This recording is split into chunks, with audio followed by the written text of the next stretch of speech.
everyone, and welcome to this edition of Liz Collin Reports, a place for meaningful Minnesota conversations. You know, I'd like you to go a little bit deeper, and it fits in nicely with the conversations we've been having on the show this morning, and looking at long term. And on the podcast, you'll likely recognize his voice from Twin Cities News Talk, AM 1130, but we have Jon Justice in studio today.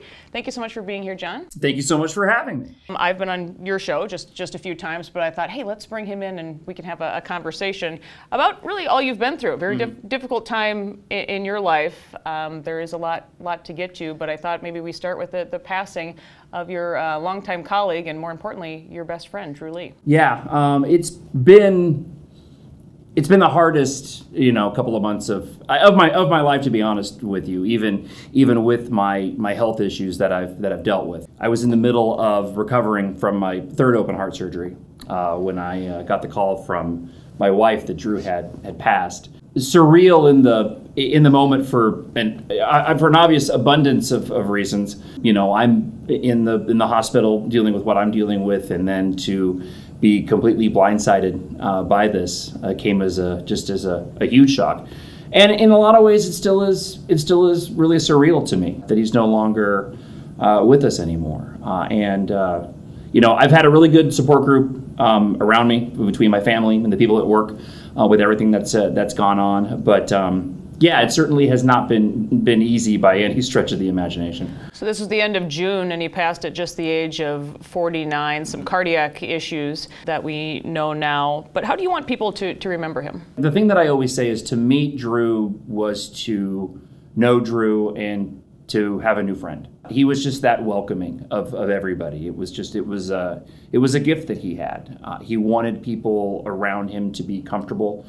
Anybody who was in studio, I think, can attest to that as well. One of the most understanding and kind people that I ever met. We had a friendship going back to, almost 15 years. He hired me when I transitioned out of music radio into talk radio in Tucson. And from that moment on, we just became best friends and maintained that friendship all the way until I arrived here 6 years ago. But he was a great and loving guy, and really special. And it was just heartbreaking that we lost him so soon. I think for listeners, it's difficult to find that kind of chemistry on radio, on television, and you guys had that. Yeah. Well, and it extended. I mean, when people listened to the show and they heard us doing the show, it wasn't two individuals hosting a show together, which is typical. It was really two best friends. And that's a rarity. I've worked in a few teams throughout my career, maintain friendships with them, obviously, because you're spending as much time as you would with your significant others. But it went beyond that for the two of us. And I think that's what made what we did on the air sound so special and unique, was because it really was two best friends just, talking about the stories of the day. And I love these words in his obituary online. It said, "To honor Drew, think of him when you enjoy a cold beer, play board games, or watch a Star Wars movie." True. Yeah. I think he was actually more Star Trek, to be honest with you.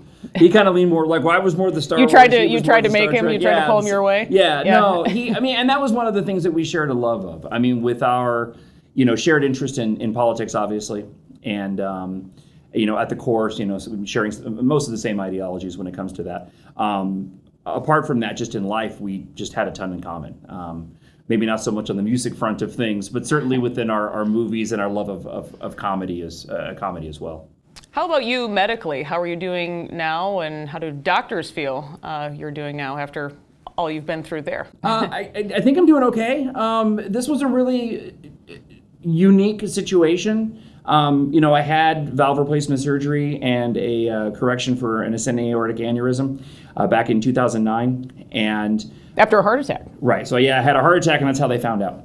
When when the doctor actually pulled me in to sort of tell me what was going on, he had told me, you have an enlarged aorta, and I thought, oh, that's cool, I have a big heart, and he's like, no, that's not a good thing. That's not a good thing.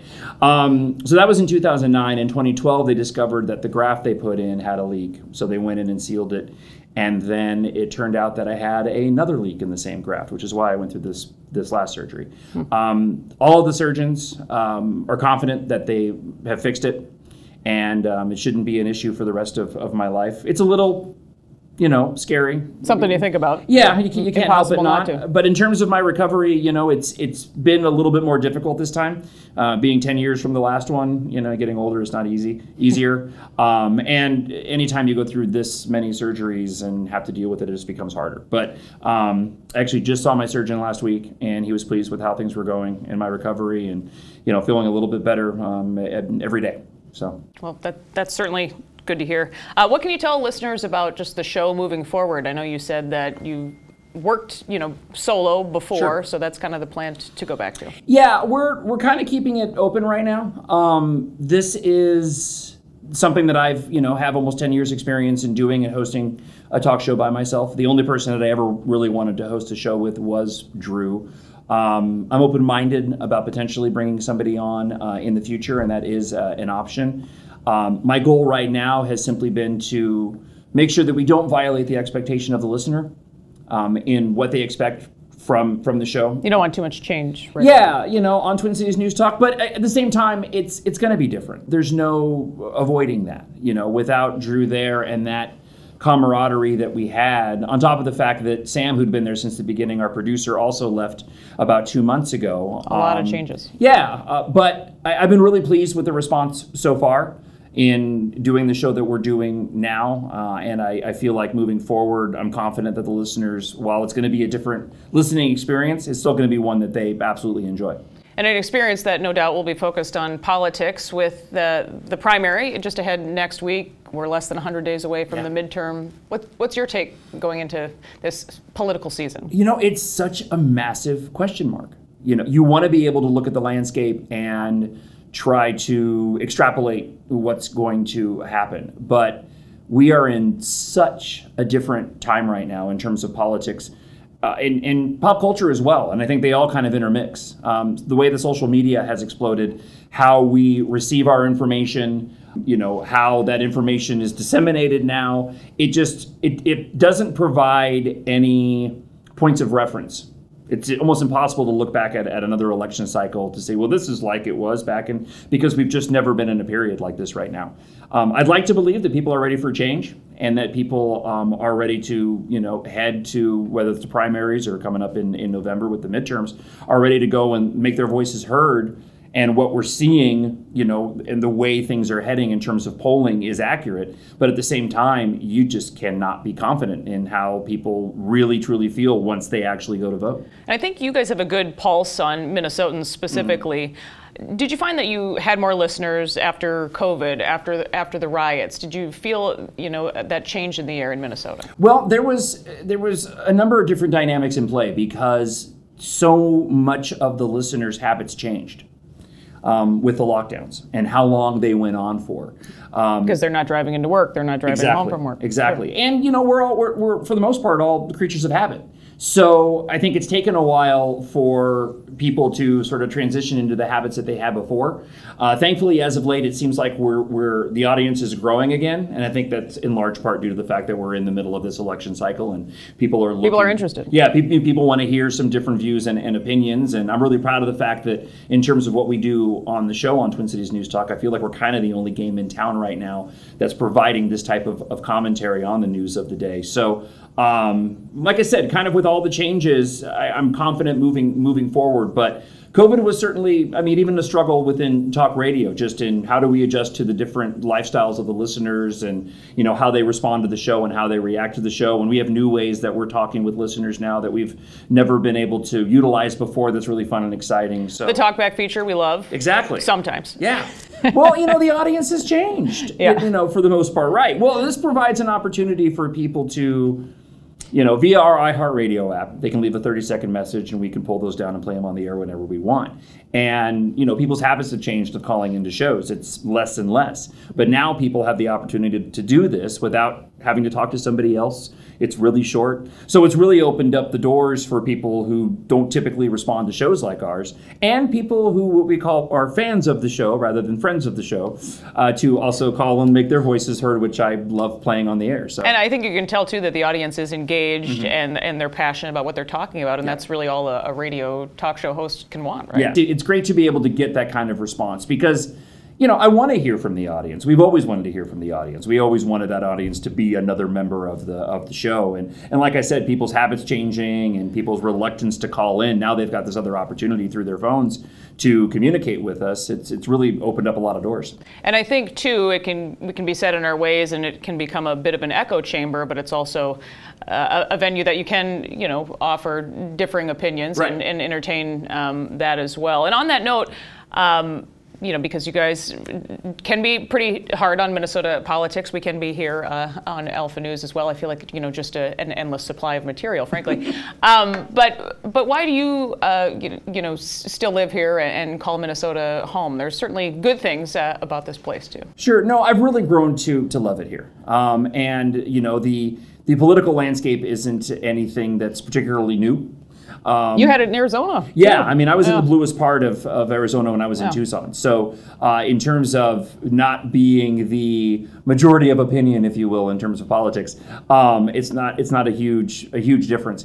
But I like the challenge too, and being able to provide a voice for the people out there that feel like that their voices aren't typically heard. And it's, for lack of a better word, it's a lot more fun to cover politics in a state like this. Not to mention the state has a lot to offer, and myself and my family, my sons and my wife, have really grown to love it here and started to put roots down as well. I think you must be the coolest dad around. I'm just guessing. You're totally fine with calling yourself a nerd. Oh, Big yeah. Star Wars fan, Absolutely. as we know. The author of a sci-fi series. Too, but are these kind of your passion projects? Is this what keeps you sane in a way? Yeah, to a certain extent. I'm a massive Star Wars fan. I was a fan of Star Wars before I was a fan of anything. I saw the first movie in the theater when I was 5 years old, and one of the things that I'm worst at is writing. My grammar is atrocious, but I challenged myself going back to 2015. I had a story in mind. I wanted to know what it was like to kind of be like George Lucas, to create my own universe. And I challenged myself to write a book, just planning on it being one, because I'm so bad at writing. I mean, Drew used to have to rewrite my blogs that we did when we first started working together to try to get like an understanding of what I was trying to say. My writing was so bad. I feel like I've gotten better since then. But yeah, it was really just a creative outlet. I started the series before I got here, and I finished the first book after I arrived here, and really just found it to be so rewarding. That I ended up writing 7 books in the series. I plan on writing more, but now with the changes on the show, I don't necessarily have as much time as I did before. And that was part of the dynamic too, it was a good creative outlet. And doing the show with Drew, you had another individual there that was shouldering half of the workload. So it really provided me the opportunity to spend time during the day to write that I don't have, which is fine right now because I like focusing on the show, but I do find it really rewarding. So are you the cool dad? I think so. Just don't ask though. Yeah, I wouldn't you don't ask even him, want. You don't. Sometimes you don't want to know the answer. Yeah, I just I mean, it may look that way. I mean, my boys are the best. I'm probably doing them a disservice because I'm more of the nerdy dad than I am the sort of the sports enthusiast. But my oldest Logan just turned 20 and just completed and got his pilot's license, which is Awesome. I'm tremendously proud of. As you should be. And then my 15-year-old is working part-time and came home yesterday with more Nerf guns. So you tell me what that means. Both ends of the spectrum. Yeah, exactly. Yeah. Well, thank you so much for coming in. And I know people can follow you on social media. You're easy to find. And your website, too, is mynerdworld.net. Yeah, that's my own personal thing. I do a Star Wars podcast on the weekends, and stuff I write about for the books is on there as well. And then on Twitter, it's at Jon Justice. They can find me there. Jon Justice, thank you for being here and for opening up. And I know it's been a difficult period in your life. Yeah, no, thank you so much for having me. Anytime I'm back, I'm more than happy to come and talk with you. I actually like it a little bit better when I can come in. The role reversal is nice. Yeah, so. no, I like it better this way too. So I don't know where that leaves us at this point in time. That's awkward. Yeah. Thank you, Jon. Thank you. Great to see you. And remember to listen to Jon from 6 to 9 on Twin Cities News Talk, AM 1130, each weekday. And that will do it for this episode of Liz Collin Reports. Be sure to subscribe on Apple Podcasts, follow on Spotify, or any other podcast platform. We'll see you next time.